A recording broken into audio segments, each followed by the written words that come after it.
आज के क्लास में हम लोग समझते हैं कि लोकसभा का इलेक्शन कैसे होता है और कोई भी व्यक्ति प्रधानमंत्री कैसे बनता है। तो इसको समझने के पहले थोड़ा सा हम पीछे चलते हैं और समझते हैं कि पार्लियामेंट्री सिस्टम क्या होता है।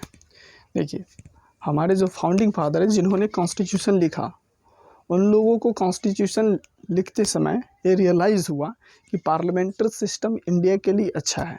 क्यों? क्योंकि इतने दिन से ब्रिटिशर्स पार्लियामेंट्री सिस्टम के थ्रू ही इंडिया पे राज कर रहा था, तो इसलिए हम उस चीज़ से रूबरू थे। इसलिए फाउंडिंग फादर ने पार्लियामेंट्री सिस्टम को अडॉप्ट किया। और इस पार्लियामेंट्री सिस्टम में दो हाउस होता है, एक लोकसभा होता है, दूसरा राज्यसभा होता है। तो आज हम लोग लोकसभा को समझेंगे क्योंकि हमें समझना है लोकसभा का इलेक्शन कैसे होता है और प्रधानमंत्री कैसे बनता है। राज्यसभा दूसरे कभी क्लास में समझेंगे हम लोग। तो लोकसभा समझने के लिए समझते हैं कि ये डिलिमिटेशन कमीशन क्या होता है और निर्वाचन क्षेत्र कैसे डिसाइड किया जाता है। तो देखिए, डिलिमिटेशन कमीशन ऑफ इंडिया को ये अधिकार दिया जाता है कि वो भारत के अलग अलग क्षेत्र को सेंसस के हिसाब से, जैसे अभी 2001 के सेंसस के जितने भी डाटा है, यानी जितने भी 2001 में पॉपुलेशन है, उसके अकॉर्डिंग भारत को अलग अलग निर्वाचन क्षेत्र में डिलिमिटेशन कमीशन ऑफ इंडिया यानी परिसीमन आयोग ने डिवाइड कर रखा है।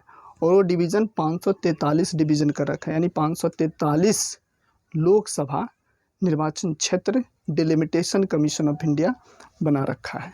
ठीक है, 2001 के सेंसस के अनुसार। ठीक है, इतना काम डिलिमिटेशन कमीशन यानी परिसीमन आयोग का काम हो गया। दूसरा काम आ गया अब इलेक्शन कमीशन ऑफ इंडिया। अभी 543 निर्वाचन क्षेत्र पर election commission of India election करवाता है और इस 543 क्षेत्र पे election commission of India election का डेट अनाउंस करता है। और हर पार्टी या इंडिपेंडेंट कैंडिडेट हो या पार्टी हो या इंडिपेंडेंट कैंडिडेट पार्टी हो या इंडिपेंडेंट कैंडिडेट हो या कोई उम्मीदवार हो, जिसको इच्छा है उस कॉन्स्टिट्यूंसी को रिप्रेजेंट करने के लिए, जिसको इच्छा है उस जगह उस एरिया को रिप्रेजेंट करने के लिए, उसको वो वहाँ से खड़ा होता है। यानी वो इंडिपेंडेंट होकर या किसी पार्टी से टिकट लेकर वहाँ से इलेक्शन में खड़ा होता है।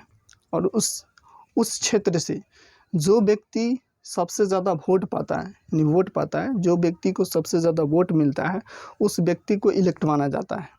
फिर वो व्यक्ति पार्लियामेंट में जाता है, यानी पार्लियामेंट में उस क्षेत्र को, निर्वाचन क्षेत्र को, यानी कॉन्स्टिट्यूंसी को रिप्रेजेंट करता है पार्लियामेंट में।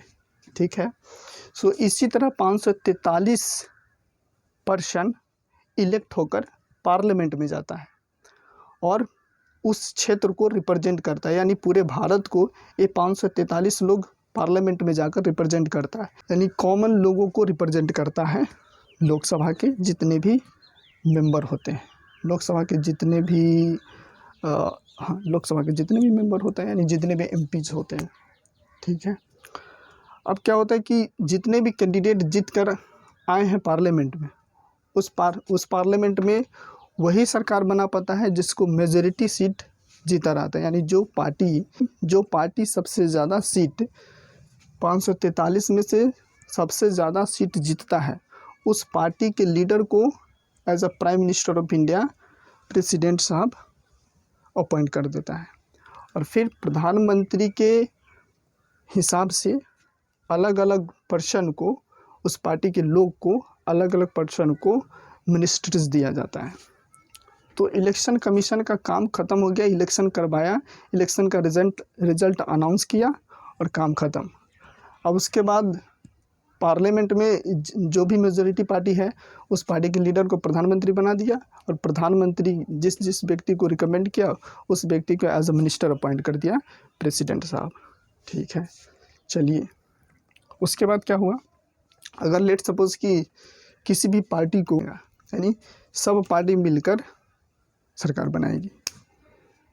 ठीक है, यानी सब पार्टी मिलकर सरकार बनाएगी, जब जितने दिन तक चल पाए, जितने दिन तक सभी पार्टियां अपने आप में सहमति बना पाए तब तक चलती है। तो लोकसभा का इलेक्शन कैसे होता है और मेजॉरिटी सीट मतलब क्या हुआ, मेजॉरिटी सीट मतलब हो गया 543 में से 273 यानी 272 इसका अर्थ क्या, +1 यानी 273 सीट जिस पार्टी को मिलेगा, जिस पार्टी को 273 सीट मिलेगा उस पार्टी के लीडर को ही as a prime minister of India appoint किया जाएगा। और फिर 74-72 इंडियन कॉन्स्टिट्यूशन बोलता है कि जितने भी मिनिस्टर्स हैं और प्राइम मिनिस्टर हैं, 74 क्लॉज 1 में ये लिखा गया है कि प्रधानमंत्री रियल एग्जीक्यूटिव होता है, यानी जितने भी एग्जीक्यूटिव यानी कार्यकारी का काम होता है वो प्रधानमंत्री करता है, लेकिन जो प्राइम मिनिस्टर जो क्या बोलता है प्रेसिडेंट साहब हैं, जो भी द्रौपदी मुर्मू मैडम हैं, वो रियल नहीं नॉमिनल एग्जीक्यूटिव होता है, बस उनका काम सिग्नेचर कराता है। तो आर्टिकल 74 बोलता है कि जितने भी काम करेगा प्रेसिडेंट साहब वो प्रधानमंत्री और काउंसिल मिनिस्टर्स के एडवाइस में ही करेगा। वो जो कहेंगे प्रधानमंत्री और काउंसिल मिनिस्टर उन्हीं के अनुसार प्रेसिडेंट साहब काम करेगा। और आर्टिकल 74 क्लॉज 1 बोलता है, और आर्टिकल 75 क्लॉज 1 ये बोलता है कि प्रधानमंत्री जिस व्यक्ति को एज अ मिनिस्टर अपॉइंट करना चाहता है उन्हीं को प्रेसिडेंट साहब अपॉइंट करेंगे। मतलब कि प्रधानमंत्री जिस व्यक्ति को ना बोलेंगे कि इस व्यक्ति को इस मिनिस्ट्री के लिए अपॉइंट कीजिए, तो प्रेसिडेंट साहब को वही करना पड़ेगा। ये नहीं कि प्रेसिडेंट साहब को जो मन में आया उसको अपॉइंट कर दिए, जिनको अच्छा प्रेसिडेंट साहब को जो अच्छा लगा, जो पर्सन अच्छा लगा उसको अपॉइंट कर दिए, नहीं। प्रधानमंत्री जिसको रिकमेंड करेगा उसी को प्रेसिडेंट अपॉइंट करेगा एज अ मिनिस्टर। और कितने सीट चाहिए प्रधानमंत्री बनने के लिए? उस पार्टी के लीडर को प्रधानमंत्री बनने के लिए कम से कम 273 सीट चाहिए। तो इस तरह लोकसभा का चुनाव होता है। कुछ नहीं, बहुत सिंपल है। क्या होता है लोकसभा के चुनाव में? लोकसभा के चुनाव में कुछ नहीं होता है।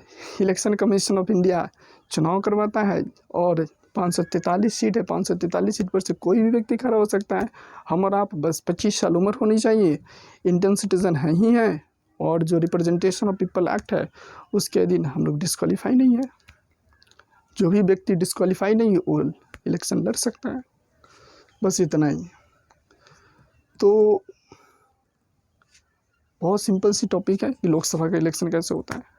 बाकी हम लोग आगे आने वाले क्लास में राज्यसभा के इलेक्शन समझेंगे। तब तक के लिए इतना ही। जय हिंद।